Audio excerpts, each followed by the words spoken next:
Use any ATM of your convenience and stand a chance to win gold sovereigns. Lanka Pay. In particular, on your engagement with Tokyo, Delhi, and Beijing, can you give us a sense of the flavor of the talks, if you will, and the key topics of engagement? Sri Lanka had always been a neutral country, a country which have thrived on its independent, non-aligned foreign policy. We don't take sides. We don't need to take sides. We can afford to take sides because we are too small to take sides. Because anything goes wrong, no one is going to take our side. So therefore, what we try to do is to have good relationship with both Beijing, India, US, Japan, and everyone, because all of them are necessary for us. We are open for business. Our biggest asset is our strategic location in the maritime route. Unless you open it up, this is like a shop in the most important location in your shopping mall, but close the door. What's the point? You will never do any business. When will the bond restructuring efforts be finished? In principle, government of Sri Lanka, together with our financial and legal advisors and the bondholders ad hoc committee, which they formed, have agreed on the parameters. IMF has to particularly put their seal on that, together with the OCC. So hopefully we should get that within the next week or so. So towards the end of this month, officially we have done and dusted with the debt restructuring process. Then, of course, in line with that, we need to start paying them. You are one of those countries that has to constantly navigate geopolitically, commercially,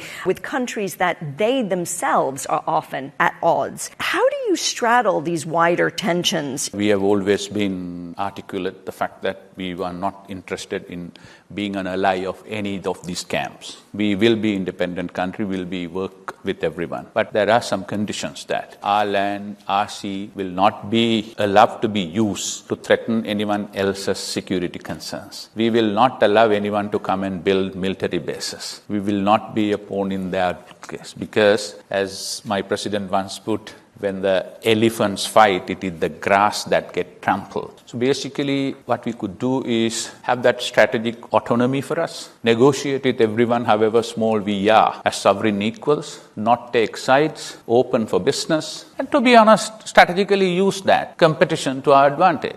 Give me an example of where that has worked. Good example is Colombo Port. There are several huge terminals which we are building. Already Japan is running, if it's Sri Lankan partners, one terminal. China is running one terminal. And Adanis are building the deepest terminal, which will allow larger ships to come into the area. So with all those things, that shows that because China is there, Japan has come. Because China and Japan are there, Indians are coming. So we would like EU also to come. We would like Middle Easterners also to come. And with that, it's a win-win situation. India has complained in recent months about the presence of Chinese research vessels in Sri Lanka. India says that it threatens Indian security. What is your response to that? We have made it very, very clear to all our partners.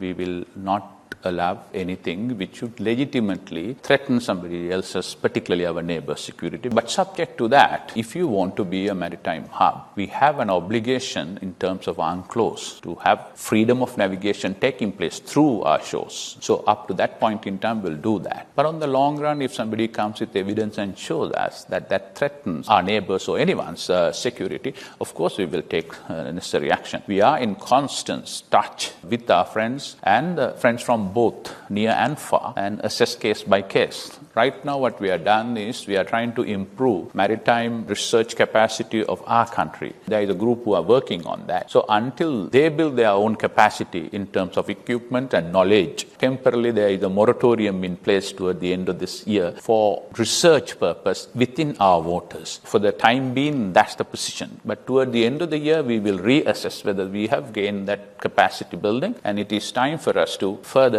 extend that or to lift it. So that's what it is right now.